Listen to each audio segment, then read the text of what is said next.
నమస్కారం భక్తులారా, ఈ వీడియో మొదలయ్యే ముందు ఒక్క నిమిషం మీ మనసుని ప్రశాంతంగా ఉంచుకోండి.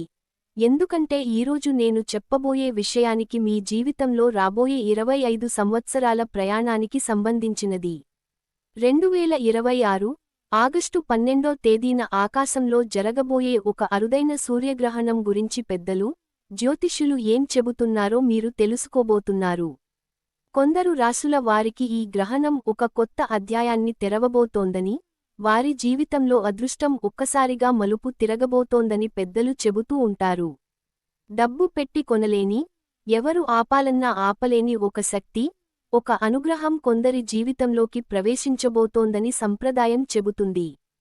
కాని ఇది ఒక నమ్మకం, ఒక సంప్రదాయ విశ్వాసం మాత్రమే అని మొదటగా మీకు స్పష్టం చేయాలనుకుంటున్నాను.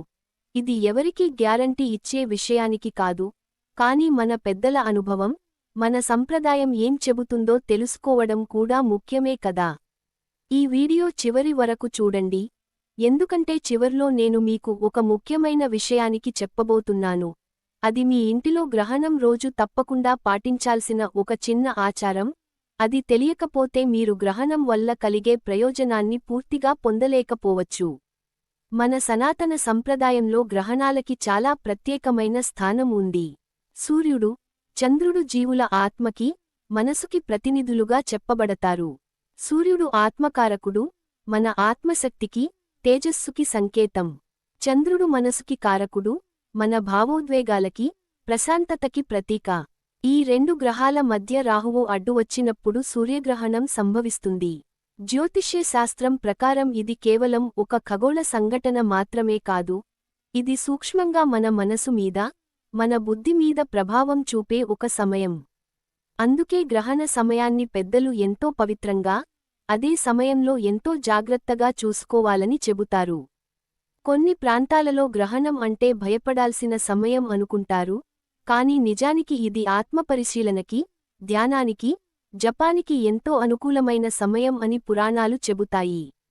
రాహువు అనేది కేవలం ఒక నీడ గ్రహం, కానీ దాని ప్రభావం మన మనసు మీద, మన నిర్ణయాల మీద ఎంతో ఉంటుందని జ్యోతిష్యులు అభిప్రాయపడతారు. ఈ గ్రహణం ప్రత్యేకత ఏమిటంటే, ఇది సింహరాశిలో సంభవిస్తుంది. సూర్యుడు తన సొంత రాశిలో ఉన్న సమయంలో గ్రహణం రావడం అరుదైన విషయంగా పండితులు చెబుతారు. సూర్యుడు రాజుగా పరిగణించబడతాడు, ఆత్మవిశ్వాసానికి, నాయకత్వానికి కారకుడు. అటువంటి సూర్యుడి మీద గ్రహణ ప్రభావం పడినప్పుడు, కొన్ని రాశుల జాతకచక్రంలో ఒక పెద్ద మార్పు మొదలవుతుందని సంప్రదాయ విశ్వాసం. ఇప్పుడు నేను మీకు ఒక కథ చెప్పాలనుకుంటున్నాను. ఇది పూర్తిగా ఒక భావోద్వేగపూరిత, ఆధ్యాత్మిక కథ. దీని ద్వారా మీకు గ్రహణం వెనుక ఉన్న నిజమైన శక్తి ఏమిటో అర్థమవుతుంది. చాలా సంవత్సరాల క్రితం ఒక చిన్న గ్రామంలో వెంకటాద్రి అనే ఒక రైతు ఉండేవాడు. అతనికి భూమి తక్కువ, అప్పులు ఎక్కువ. ప్రతి సంవత్సరం వర్షాలు సరిగ్గా పడక పంట సరిగ్గా పండేది కాదు. అతని భార్య లక్ష్మమ్మ మాత్రం ఎప్పుడూ దేవుడి మీద నమ్మకం వదలలేదు. ప్రతిరోజు సూర్యోదయానికి ముందే లేచి సూర్యనమస్కారాలు చేసేది, ఇంటి ముందు ముగ్గు వేసేది, ఇంటికి వచ్చిన ఎవరినీ ఆకలితో పంపేది కాదు. ఒకసారి గ్రామంలో అందరూ మాట్లాడుకుంటున్నారు, ఆ సంవత్సరం ఆగస్టులో ఒక సూర్యగ్రహణం రాబోతోందని, అది సింహరాశిలో వస్తుందని పెద్దలు చెప్పారు. వెంకటాద్రికి జ్యోతిష్యం మీద పెద్ద నమ్మకం లేదు, కానీ లక్ష్మమ్మ మాత్రం, ఏం జరిగినా, మనం మన ధర్మం తప్పకూడదు, గ్రహణం రోజు మనసు నిర్మలంగా ఉంచుకుని దేవుడిని తలుచుకోవాలి, అని చెప్పేది. గ్రహణం రోజు రానే వచ్చింది. ఊర్లో అందరూ ఇళ్లలోకి వెళ్ళిపోయారు, తలుపులు మూసుకున్నారు. లక్ష్మమ్మ మాత్రం స్నానం చేసి, పరిశుభ్రమైన బట్టలు వేసుకుని, ఇంటి పూజా మందిరం ముందు కూర్చుని మౌనంగా జపం చేసుకుంది. గ్రహణం ముగిసిన తర్వాత ఇల్లంతా శుభ్రం చేసి, స్నానం చేసి, కొత్త బట్టలు వేసుకుని దీపం వెలిగించింది. ఆ తర్వాతి కొన్ని నెలల్లో వారి జీవితంలో నెమ్మదిగా మార్పులు మొదలయ్యాయి. వెంకటాద్రి పొలంలో వేసిన కొత్త రకం పంట బాగా పండింది. ఊర్లో ఒక పెద్ద మనిషి అతనికి న్యాయమైన ధరకి పంటని కొనుగోలు చేశాడు. అప్పులు నెమ్మదిగా తీరిపోసాగాయి. వెంకటాద్రి ఒకరోజు లక్ష్మమ్మని అడిగాడు, నిజంగా ఆ గ్రహణం వల్లే ఇదంతా జరిగిందా అని. అప్పుడు లక్ష్మమ్మ నవ్వుతూ చెప్పింది, గ్రహణం మనకి అదృష్టాన్ని తెచ్చిపెట్టదు, కాని ఆ సమయంలో మనం చూపించే భక్తి, నిబద్ధత, మన మనసులో ఉన్న నిజాయితీ, అవి మనలో ఒక కొత్త శక్తిని నింపుతాయి. ఆ శక్తితోనే మనం మన కష్టాలని ఎదుర్కొనే ధైర్యం పొందుతాము. ఈ మాటలు వెంకటాద్రి జీవితాన్నే మార్చేశాయి. అతను కూడా ప్రతి పండగకి, ప్రతి పవిత్రమైన సందర్భానికి భక్తితో, క్రమశిక్షణతో వ్యవహరించడం మొదలుపెట్టాడు. ఈ కథ మనకి చెప్పే నీతి ఏమిటంటే, గ్రహణం అనేది కేవలం ఒక సందర్భం మాత్రమే, నిజమైన మార్పు మన భక్తిలో, మన క్రమశిక్షణలో, మన మనసులో ఉన్న నిజాయితీలో ఉంటుంది. ఇప్పుడు జ్యోతిష్య సంప్రదాయం ప్రకారం, ఈ 2026 ఆగస్టు 12 సూర్యగ్రహణం వల్ల ప్రత్యేకంగా ప్రభావితం అయ్యే 4 రాసుల గురించి పెద్దలు, జ్యోతిష్యులు చెప్పే విషయాలు తెలుసుకుందాం. ఇవి పూర్తిగా సంప్రదాయ విశ్వాసాలు, జాతకచక్రాన్ని బట్టి ఫలితాలు వ్యక్తికి మారవచ్చు అని గుర్తుంచుకోండి. మొదటిది మేషరాశి. మేషరాశి వారికి ఈ గ్రహణం కెరీర్ పరంగా, ఆత్మవిశ్వాసం పరంగా కొత్త ఊపు తీసుకురాబోతోందని పెద్దలు చెబుతారు.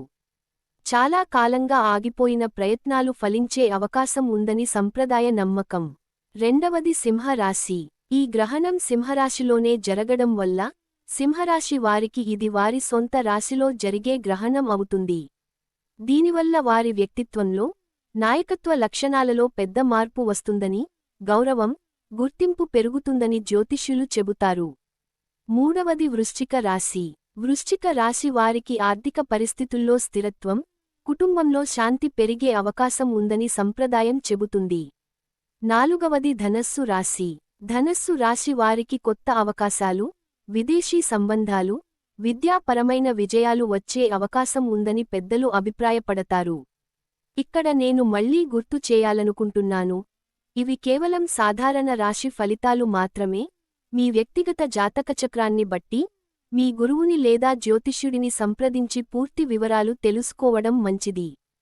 ప్రతి కుటుంబంలో, ప్రతి ప్రాంతంలో సంప్రదాయాలు వేరుగా ఉండవచ్చు, అందుకే మీ ఇంటి పెద్దలు చెప్పే పద్ధతిని కూడా గౌరవించండి. గ్రహణ సమయంలో మన పెద్దలు కొన్ని ముఖ్యమైన నియమాలు పాటించమని చెబుతారు. వీటిలో మొదటిది, గ్రహణ సమయంలో నేరుగా సూర్యుడిని కళ్లతో చూడకూడదు. ఇది శాస్త్రీయంగా కూడా కంటికి హాని కలిగించే అవకాశం ఉంది కాబట్టి తప్పకుండా పాటించాల్సిన జాగ్రత్త. రెండవది, గ్రహణ సమయంలో వంట చేయడం, ఆహారం తినడం మానుకోవాలని సంప్రదాయం చెబుతుంది. ఎందుకంటే ఆ సమయంలో వాతావరణంలో ఒక సూక్ష్మమైన మార్పు ఉంటుందని నమ్మకం. మూడవది, గర్భిణీ స్త్రీలు గ్రహణ సమయంలో బయటకి వెళ్లకుండా, పదునైన వస్తువులు వాడకుండా జాగ్రత్తగా ఉండాలని పెద్దలు సూచిస్తారు. ఇది పూర్తిగా సంప్రదాయ నమ్మకం, శాస్త్రీయ ఆధారం లేకపోయినా మన పెద్దలు దీన్ని ఎంతో నమ్మకంతో పాటిస్తారు.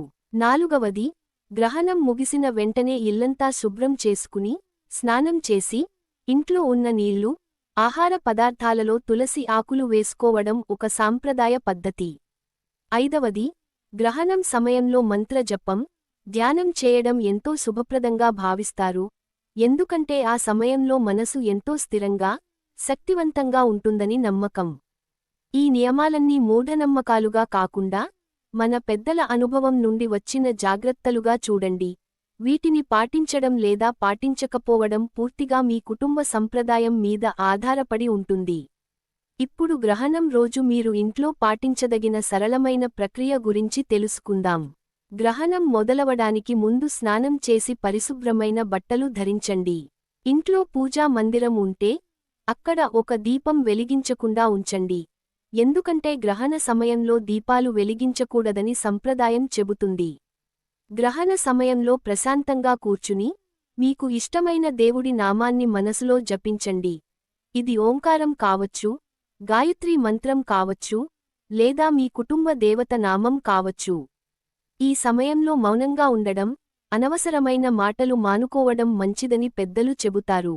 గ్రహణం పూర్తయిన తర్వాత, ఇంటిని శుభ్రం చేసుకోండి. ముఖ్యంగా వంటగదిని, తాగే నీటిని శుభ్రం చేసుకోవడం సంప్రదాయం. తర్వాత మీరు స్నానం చేసి, కొత్త బట్టలు లేదా శుభ్రమైన బట్టలు ధరించి, ఇంట్లో దీపం వెలిగించండి. వీలైతే ఈ సమయంలో దానధర్మాలు చేయడం ఎంతో పుణ్యప్రదంగా భావిస్తారు. ఆహారం, బట్టలు, లేదా చిన్న మొత్తంలో దానం చేయడం ద్వారా మీ మనసుకి తృప్తి కలుగుతుంది. మొదటిసారి ఈ పద్ధతులు పాటించేవారు కంగారు పడాల్సిన అవసరం లేదు, మీ శక్తి మేరకు, మీ ఇంటి పరిస్థితులకి తగినట్టుగా సాధారణంగా, భక్తితో పాటించండి, అదే చాలు. ఇక ఈ గ్రహణం వల్ల కలిగే ప్రయోజనాల గురించి మాట్లాడుకుందాం. సంప్రదాయం ప్రకారం, గ్రహణ సమయంలో చేసే జపం, ధ్యానం సాధారణ రోజుల కంటే ఎక్కువ ఫలితాన్ని ఇస్తాయని నమ్మకం. ఇది మనసుకి ప్రశాంతత, ఆత్మవిశ్వాసం పెంచడంలో సహాయపడుతుందని పెద్దలు చెబుతారు. కుటుంబంలో అందరూ కలిసి ఈ నియమాలు పాటించడం వల్ల కుటుంబ సభ్యుల మధ్య అనుబంధం బలపడుతుంది. ఒక ఉమ్మడి ఆధ్యాత్మిక అనుభవం కుటుంబాన్ని మరింత దగ్గర చేస్తుంది. క్రమశిక్షణతో ఇటువంటి పవిత్రమైన సందర్భాలను గౌరవించడం వల్ల మనలో సహనం, కృతజ్ఞతా భావం పెరుగుతుంది. అయితే ఇక్కడ నేను మళ్ళీ స్పష్టం చేయాలనుకుంటున్నాను. ఈ గ్రహణం వల్ల తక్షణమే డబ్బు వస్తుందని, అన్ని సమస్యలు తీరిపోతాయని గ్యారంటీ ఇవ్వలేము. ఇది కేవలం మన మనసుని బలపరచడానికి, మన జీవితంలో సానుకూల ఆలోచనలు పెంచుకోవడానికి ఒక సందర్భం మాత్రమే. నిజమైన అదృష్టం మన కష్టపడే తత్వంలో, మన నిజాయితీలో, మన భక్తిలో ఉంటుందని గుర్తుంచుకోండి. భక్తులారా, ఈ వీడియో ద్వారా మీకు 2026 ఆగస్టు 12 సూర్యగ్రహణం గురించి, దాని వెనుక ఉన్న సంప్రదాయ నమ్మకాల గురించి, పాటించాల్సిన నియమాల గురించి వివరంగా చెప్పే ప్రయత్నం చేశాను. గుర్తుంచుకోండి, ఏ గ్రహణమైనా, ఏ పండగైనా మనకి నిజమైన బలాన్ని ఇచ్చేది మన లోపల ఉన్న భక్తి, మన నిజాయితీ, మన కుటుంబం మీద మనకున్న ప్రేమ. మీ కుటుంబంలో ఏ సంప్రదాయం పాటించినా, దానిని పూర్తి భక్తితో, గౌరవంతో పాటించండి. అదే మీకు నిజమైన శాంతిని ఇస్తుంది. ఈ వీడియో మీకు నచ్చితే, దయచేసి మీ అభిప్రాయాన్ని, మీ ప్రార్థనలని కామెంట్ చేయండి. మీ కుటుంబంలో గ్రహణం రోజు పాటించే సంప్రదాయాలు ఏమిటో మాతో పంచుకోండి. ఈ వీడియోని మీ స్నేహితులతో, బంధువులతో పంచుకోండి. ఇష్టమైతే లైక్ చేయండి. మా ఛానల్ని సబ్స్క్రైబ్ చేసుకుని బెల్ ఐకాన్ నొక్కండి. తద్వారా ఇలాంటి మరిన్ని ఆధ్యాత్మిక వీడియోలు మీకు అందుతూ ఉంటాయి. మా ఛానల్లో ఉన్న మరో భక్తి వీడియో కూడా చూడండి. అందులో మీకు మరెన్నో ఆధ్యాత్మిక విషయాలు తెలుస్తాయి. ఈ సూర్యగ్రహణం మీ జీవితంలో ప్రశాంతతని, సానుకూల శక్తిని నింపాలని, మీ కుటుంబం సుఖసంతోషాలతో వర్ధిల్లాలని మనసారా కోరుకుంటున్నాను. అందరికీ శుభం కలగాలి. ఓం శాంతి శాంతి శాంతి.